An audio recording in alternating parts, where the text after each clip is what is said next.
Hello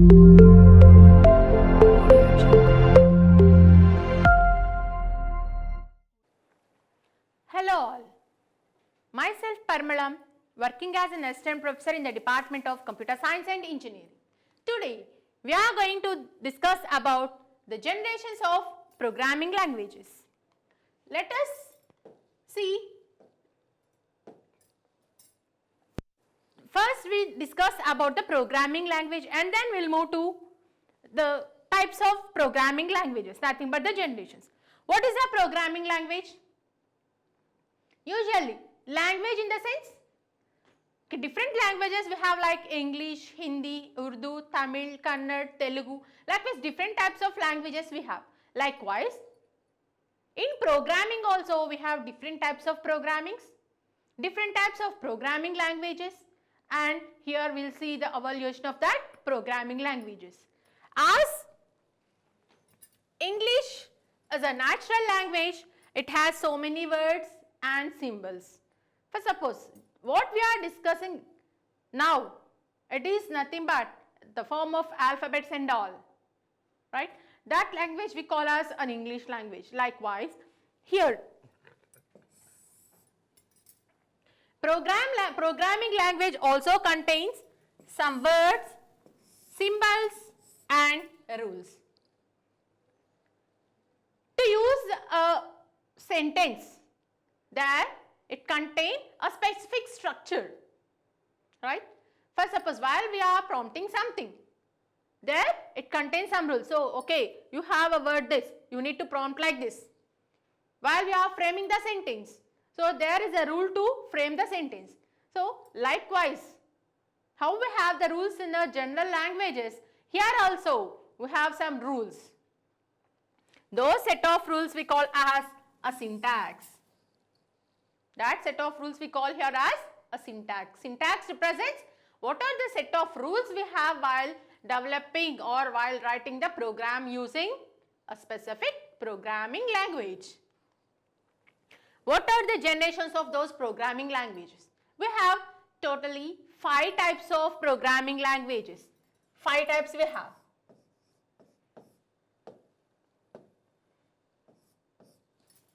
Five types of programming languages we have. What are they? The first generation is between 1940 to 1956. The first generation is nothing but a machine language. So the programming language which is in the year which is between 1940s and 1956. The language what we used in those days is called as a machine language. And the second type of the programming language, that nothing but second generation, the initial generation. The first generation of the programming language is nothing but the machine language which was developed and which was used in the year 1940 to 1956. And the second type of the programming language, nothing but the second generation programming language is assembly language, which is between 1956 to 1963. And the third generation of the programming language is 3G. Usually we represent those as 3G, 4G, 5G, right? Likewise. So here the third generation programming language is high level language, which is between 1964 to 1971. And the fourth generation language is nothing but object oriented programming language, which is which started from 1971 and presently we are using that object oriented programming languages. And lastly, the next generation language is called as artificial intelligence. That is the generation that will use present and afterwards. So likewise total we have 5 generations. First generation, second generation, third, fourth and fifth generations. So the first generation is between 1940s to 1956 and the second generation used in the years between 1956 to 1963 and the third generation is in 1964 to 1971 Fourth generation started from 1972. Currently we are using that fourth generation. And coming to the fifth generation, this is reserved for the future purpose. Now see about all these generations in detail. Now coming to the first generation, it is a machine language. It is used in the year 1940 to 1956. What is a machine language? Machine language is a collection of binary digits. Binary digits are nothing but 0 and 1. 0 and 1 are called as binary numbers. The system, what we are working, it can understand only the binary language, zeros and ones only. So, it is the collection of the binary digits. It is also called as bits. The system can able to know only such language. So, whatever the input we are giving to the system, it should be in the form of binary only, zeros and ones. It process on that and it display the result to the user as binary only. So, it is the collection of that information. It read and interpret only that data, right? So, it is almost impossible to understand for the human. For suppose, okay, see, I am telling you a word, see, what is this? A number 4, right? Here I have a number 4. If I write like this, easily you can tell that, okay ma'am, this is a number 4. I write like this. What will you say? What will you say? 0, 1, 0, 0, right? You and it is nothing but equal to 4, which is a binary value. This number is called as a decimal number and this number is called as a binary number, which is nothing but a machine language. So, anything what to give, it should be in the form of binary. But suppose I am giving you one more value, 1, 0, 0, 0. What will you take? What will you say? If I ask you that what is the value of this? Immediately you tell it as 1000. But it is not 1000. It is 1, 0, 0, 0. You can tell what is the difference between 1, 0, 0 and 1000, ma'am? There is a lot of difference between them. In a decimal language, the same will call as 1000, 1000. But coming to the binary language, it is equal to the value 8. Clear? So, likewise, everything, this is not only for the digits, likewise characters, special symbols, dot, comma, full stop, colon, whatever we are representing, everything should be represented in the form of binary only, means zeros and ones only. Such language is called as machine language. Is it easy to represent all the data like that? In that form? Understand the data easily. So, here it is impossible to understand by the humans. That is the difficulty with the machine language. Now, see the advantages of this machine language. So, it is the data binary. So, binary information can be easily understood by the system. So, it takes less time to execute it. So, it is efficient use of the computer. It can understand binary only. So, anyway we are giving, it can understand, okay, it is difficult for us to read and understand, but the system can easily understand. So, we are giving the data in the system understandable format. So, it complete and it execute that program what we are giving to it easily. So, it is most efficient language and fast and efficient, and it requires no translator. Okay, good. I am telling that hello. Can the system understand the word hello? otherwise I want to tell that perform the sum of 5 and 4. I want to do that the sum of 5 and 4. If I give like this, okay, as a human being you can understand that, okay, this is the sum operation between 5 and 4 and immediately you tell it as a 9. But if you give like this, some system can't understand that. Then how it perform that equation, how it perform that expression? That is, it convert 4 into binary form as 1, 0, 0 and 5 also converted into binary 1, 0, 1 and plus is also converted into binary. The plus is also having some value called as a ASCII value that we will see in the coming chapters.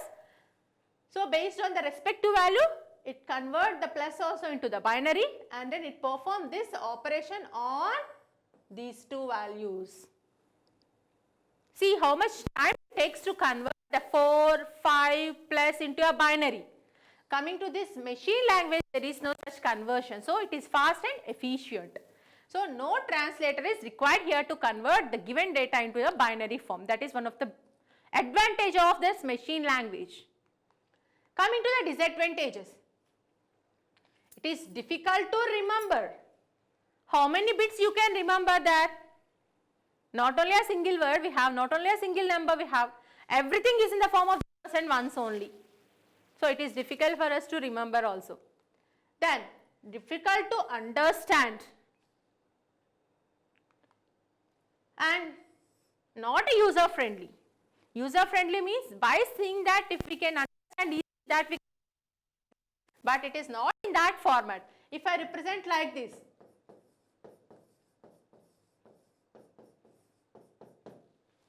what we can say there? Can you read it? Can you understand it? By seeing that itself we feel bored to read all this. That's why it is not user friendly. Instead of that, if I simply write like this, hello, everyone can read it. Everyone can understand it. That we call as a user friendly. Machine language is not user friendly. And each and every instruction must be in the numerical form. Must be in the form of zeros and ones only. So the binary code is very difficult to learn and use, right? These are some of the disadvantages of the machine language. And then it is complex and long-winded programming language. So to convert that into big number binary form, it is complex, right? Now coming to the next generation, these are the first generation computers. So the systems were like this, first generation computers, right? So which can perform the machine language and all. Now see the second language, assembly programming language. So assembly language is nothing but a programming language is just one level higher than the machine language and it consists of a simple codes. This is the next level to the binary language, nothing but a machine language. So each statement is in assembly form, corresponds to directly to a machine code. Here they use the microprocessors to execute such languages. And in this assembly language, it need an assembler to translate the assembly language to a binary code.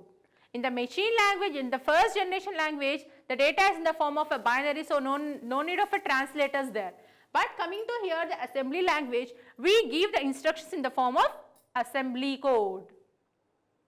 Assembly code means, as we discussed previously, to find the sum of two numbers, means a plus b. What we did there, simply we have written that as 4 plus 5. But coming to this assembly language, the same will write as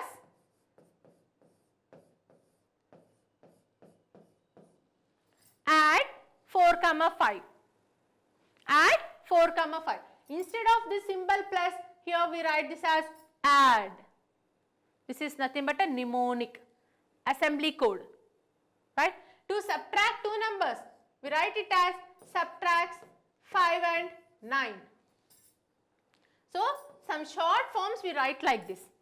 To convert that short form to the binary, to convert these numbers to binary, here it requires a translator called assembler. So here the assembler will take the responsibility of converting that assembly codes to binary form.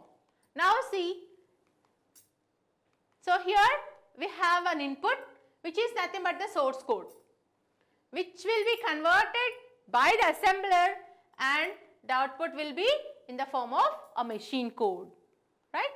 Now see the advantages of it. It allows the complex jobs to run in a simple way, and memory utilization is most efficiently utilized, and it is faster in speed, and it mainly the hardware oriented. Here the microprocessors, microcontrollers were used.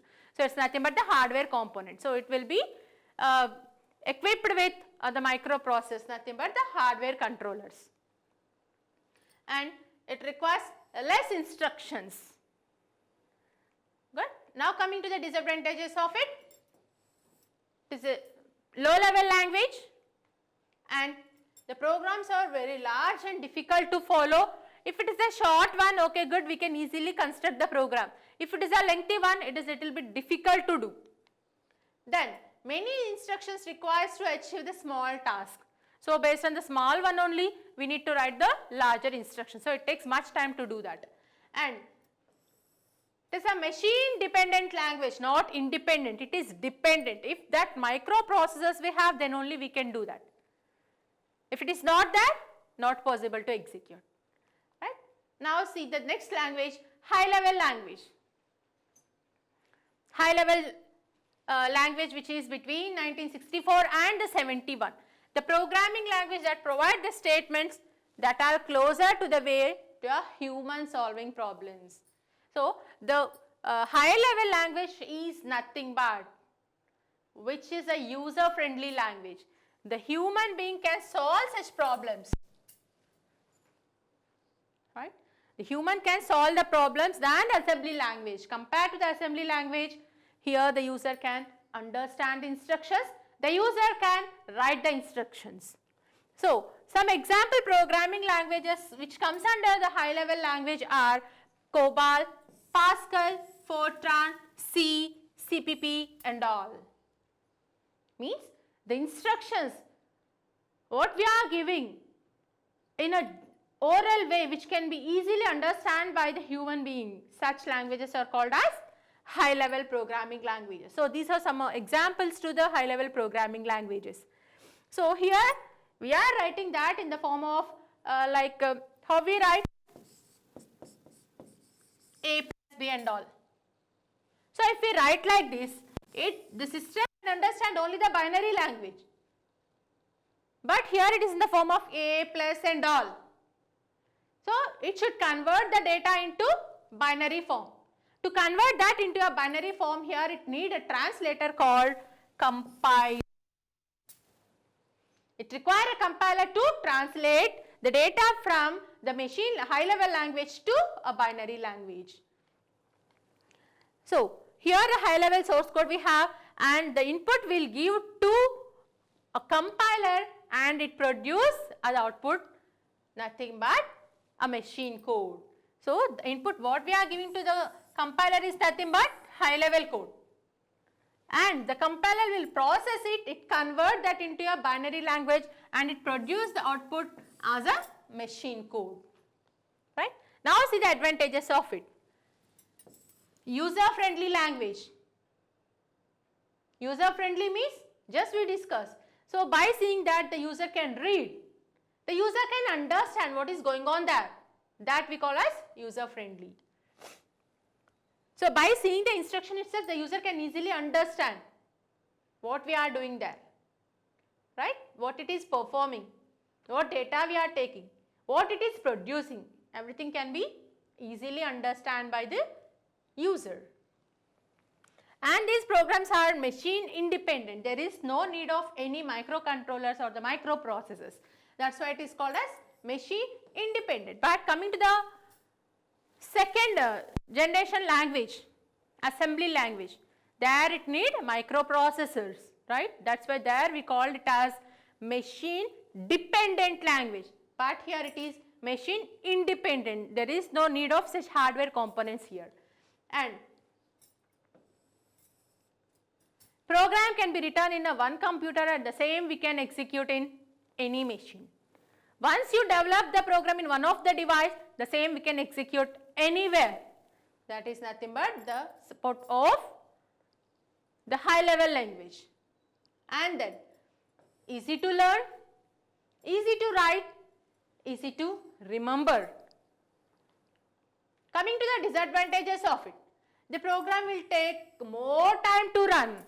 Why it take more time to run? Because we are giving the data in the form of human readable format that cannot be understood by the system. So, it must convert the data into machine language, binary. Okay. So, to convert the data into a binary, it takes some time. And then it performs the operation on that binary data.